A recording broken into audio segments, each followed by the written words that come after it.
This week, Michelle Pfeiffer finds her kidnapped son in the deep end of the ocean. Sarah Michelle Gellar and Ryan Philippe conspire against Reese Witherspoon with cruel intentions. And psychiatrist Billy Crystal is in crisis when mobster Robert De Niro says, analyze this.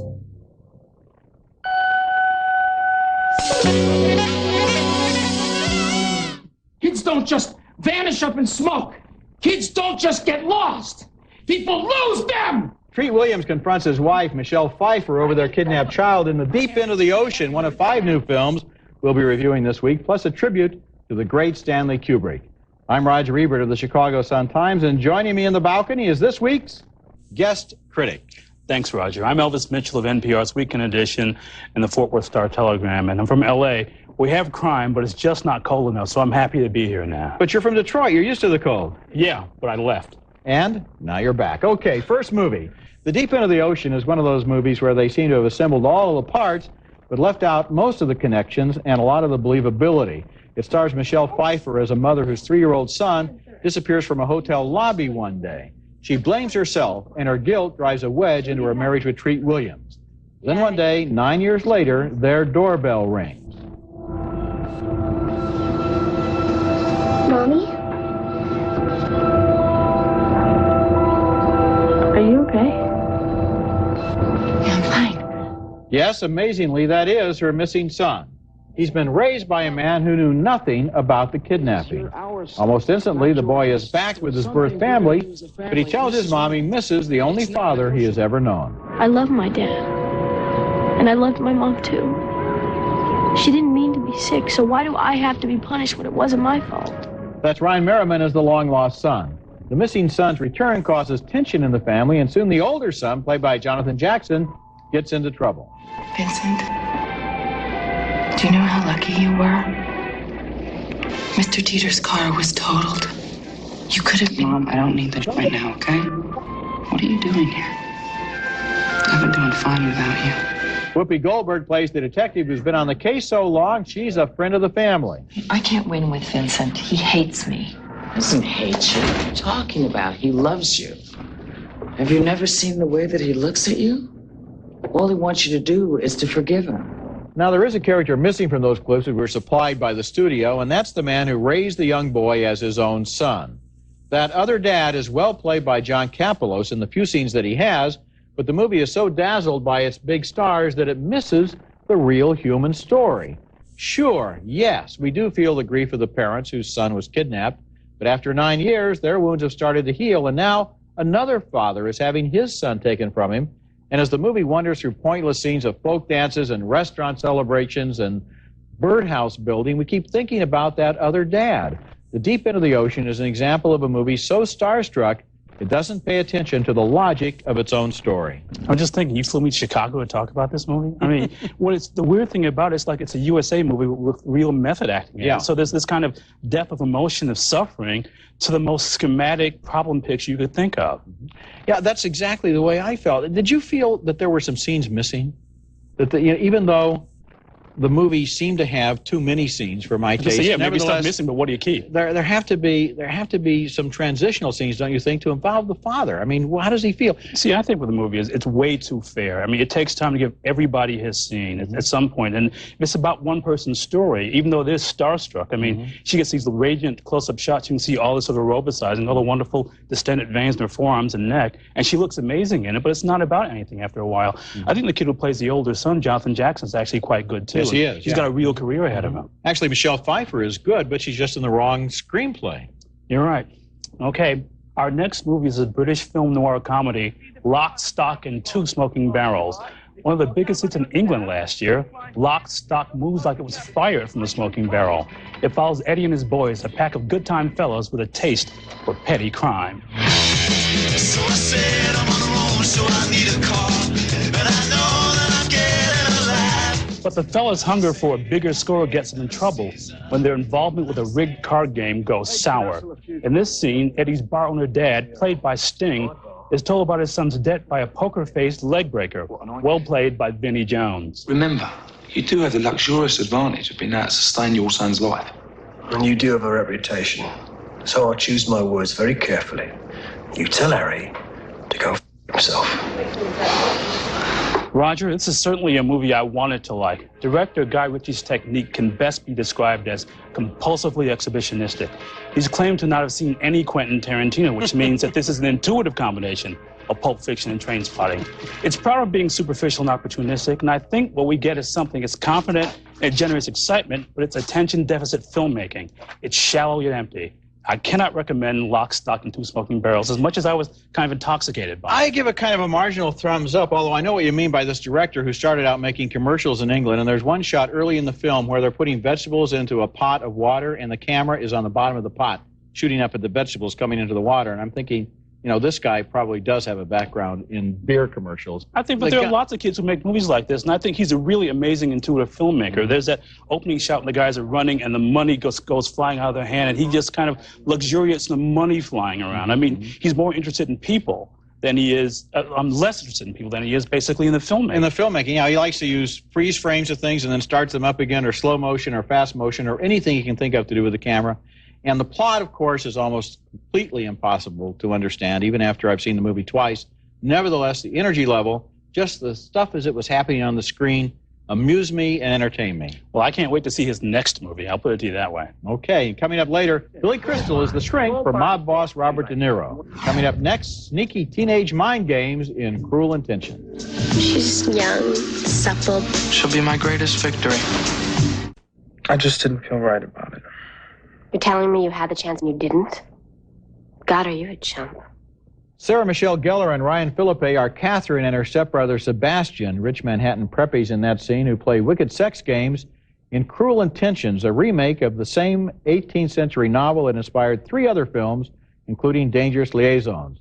Those films are about jaded Europeans. This film is startling in the way it imports their decadence to America, updates it, moves it down a generation, and makes it, if anything, even more cynical. In the movie, Catherine makes her stepbrother a bet that he can't seduce a virtuous girl at their school. If I win, then that hot little car of yours is mine. And if I win? I'll give you something you've been obsessing about ever since our parents got married. His target, the virginal Annette, played by Reese Witherspoon as the school headmaster's daughter. She has just written a National Magazine article against premarital sex. Would you mind turning around so that I could put on my bathing suit? I'm sorry. So embarrassing.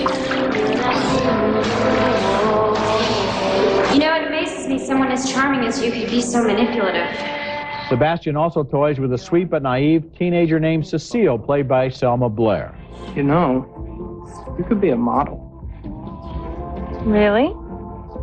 It's too bad you're not sexy. I can be sexy. At least Cruel Intentions is upfront about its depravity. Gellar and Philippe have surprisingly good chemistry, and the underlying story remains a strong one. I kept having the odd sensation that I was looking at a high school production of a grown-up play, but it was a good production, spirited, and I liked it. I think it's cynicism from an aerosol can. It's like a high school play with sock puppets. I mean, it's a movie that attempts to be very smart, but John Hughes has already preempted these guys with this stuff. He's actually made a bunch of really interesting versions about this kind of movie. And what he does is he actually brings romance into the heart of cynicism, which in the end is what the real Dangerous Liaison is all about. But Hughes never gets really down to the same kind of decadence that this movie has. I mean, the thing that shocked me about this movie is how frank it was about its sexuality and how upfront it was about it. I don't know. It seems like, though, they just kind of lack a certain inner life, which is what made this thing a real comedy and a real tragedy. But well, Sarah Michelle Gellar, though, and Philippe, it seemed to me that in their scenes together, they did have an inner life. I mean, they were really kind of drawn together magnetically by this both sexual and personal rivalry. See, I feel like I was watching a Vogue spread playing out in front of me. I think she's a really good actress. I love Buffy the Vampire Slayer, but the 2 movies I've seen her in, between Simply Irresistible and this, I've not yet seen her give a chance to sort of play from the inside in a way that I know that she can do. But she's really glib in a way that makes it uninteresting. That would be another movie. I mean, I liked Simply Irresistible, too. I think she has it on the screen. I think she really does. Kind of to me more in a way, and I'm sure that someday she's going to get better scripts and so forth, but I think that in this movie there is something going on. Well, I wish there were something going on in this movie. But coming up next, gangster Robert De Niro makes psychiatrist Billy Crystal an offer he'd like to refuse and analyze this. Feel better? Yeah, I do. You saw that there was something that I was trying to do, and you You figured that out. That's why you are who you are. God bless you. I'm gift. No, I don't. Yes, you do. Yes, you do. Psychiatrist Billy Crystal not only has a gift, he also has a client that he doesn't want, mob boss Robert De Niro. In the comedy, Analyze This. De Niro has what they used to call the shakes, and what they now call panic attacks. In seeking to deal with this problem, De Niro uses the same no-nonsense approach that has, well, kept him in the mob business so long. When I get back to New York, I will treat you exclusively, okay? For 2 weeks. I just have to figure out what I'm going to tell my other patients. You want me to clear your schedule for you? Oh, no. I would be my honor. No, my pleasure. No. Jimmy! No, not Jimmy. I will do this myself. De Niro's insistence slams into Crystal's life like a Justice Department subpoena. He ruins Crystal's wedding to a TV correspondent, played by Lisa Kudrow, who's just as willful as De Niro. How could you do that? Another country heard from him. Gotta go. Maybe we should wait downstairs. Why? Are they going to throw me off the balcony, too? You're upset, and you're upsetting me.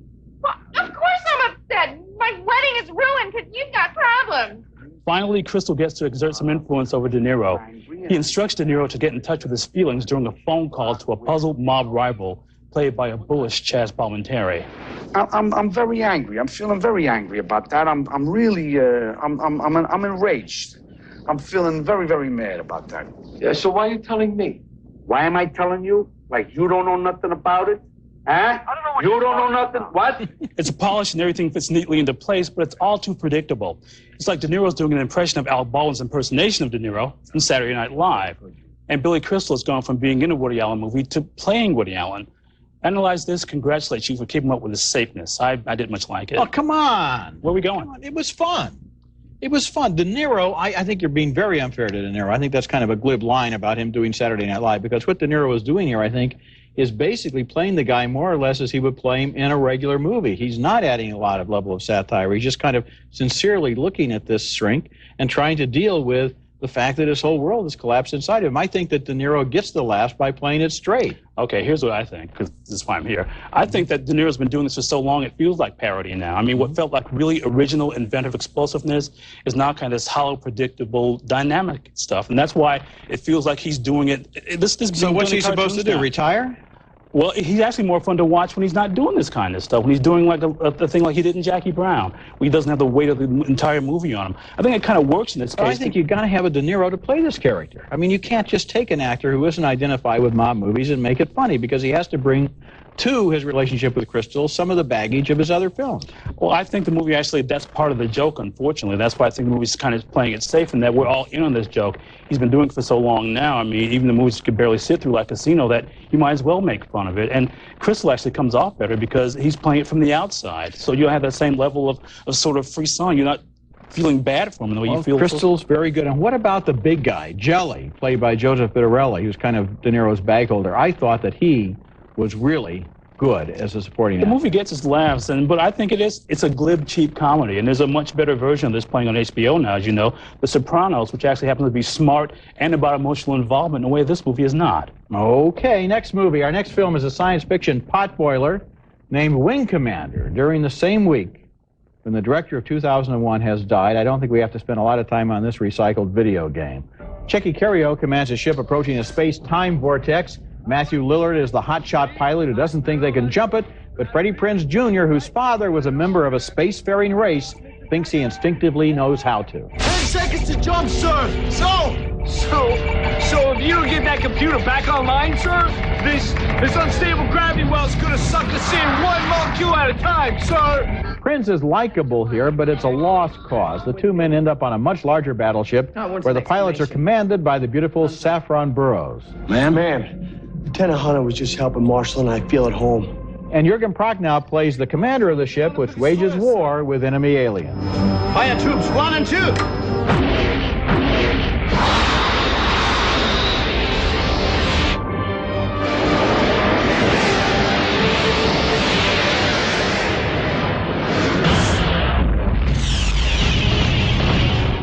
You may remember Jürgen Prochnow there as the captain of the submarine in Das Boot, and no wonder he turns up again here, because Wing Commander is essentially a Navy movie set in the vast sea of space. It has all the cliches of naval battles, including battleships firing broadsides at each other and nervous submarine crews listening for the sounds of big destroyers overhead. We even hear ping, ping on the soundtrack, even though sound doesn't travel in space.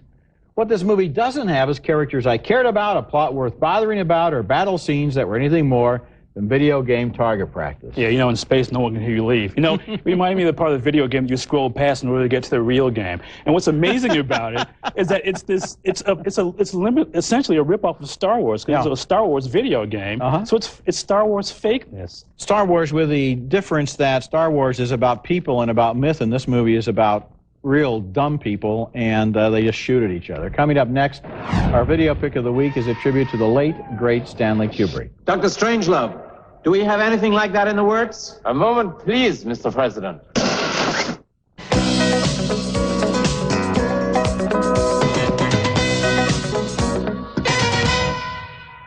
Siskel and Ebert's Video Pick of the Week is brought to you by Nestle Raisinets. At the movies or at home, Raisinets.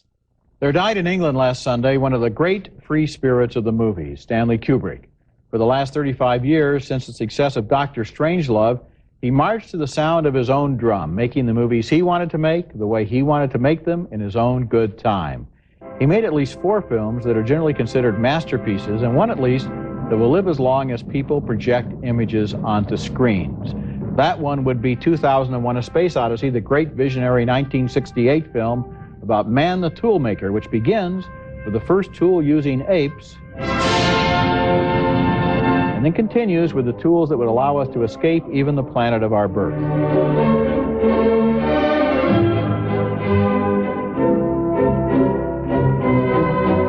Another of his widely hailed works is A Clockwork Orange, a film I've never admired as much as most people do. Its images have entered into the general imagination, though, especially Malcolm McDowell as a violent vandal being brainwashed into harmlessness. You proved to me that all this ultra-violence and killing is wrong and terribly wrong. And, of course, Dr. Strangelove is among the great sardonic screen comedies. Said at the height of the Cold War, it made dark comedy out of the possibility of nuclear war.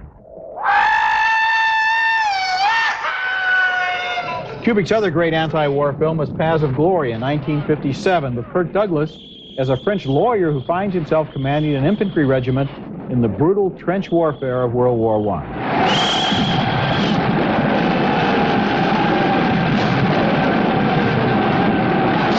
Stanley Kubrick was one of a kind, a towering figure who made films almost by hand, burnishing every detail like a loving craftsman. At the time of his death, he had just finished the erotic thriller Eyes Wide Shut with Tom Cruise and Nicole Kidman. It opens this summer. You know, one of the things people forget about Kubrick is that he made these movies, the very early ones like The Killing, were real close to the ground thrillers that had a lot of emotional weight to them and were film art in not a heavy, portentous way. And Matt, you think back to the movie we talked about earlier, Lock, Stock, Two Smoking Barrels, it probably lifts a lot from this movie about an elaborate racetrack theft that doesn't quite work out. You know, in a way, in the late 40s, with movies like Fear and Desire, which he kind of suppressed, and The Killing, he was sort of like the Scorsese of that time. He financed those movies himself. He made them real close to the ground, like you said. He was operating outside the studio system at a time when that simply wasn't done, and he has always operated completely as a lone wolf. He's a real independent, too, and he's really changed the face of movie history. I mean, one of the things about Clockwork Orange, a movie that actually has a great performance, Malcolm McDowell, maybe the last great performance in a Kubrick film, basically ended adult movies in this country because newspapers stopped taking ads because that movie is so controversial and violent and combined violence and sex in an unusual way, I think. Well, The Killing and all of the other titles we mentioned are available on home video, on tape, and disc, and there are video picks of the week.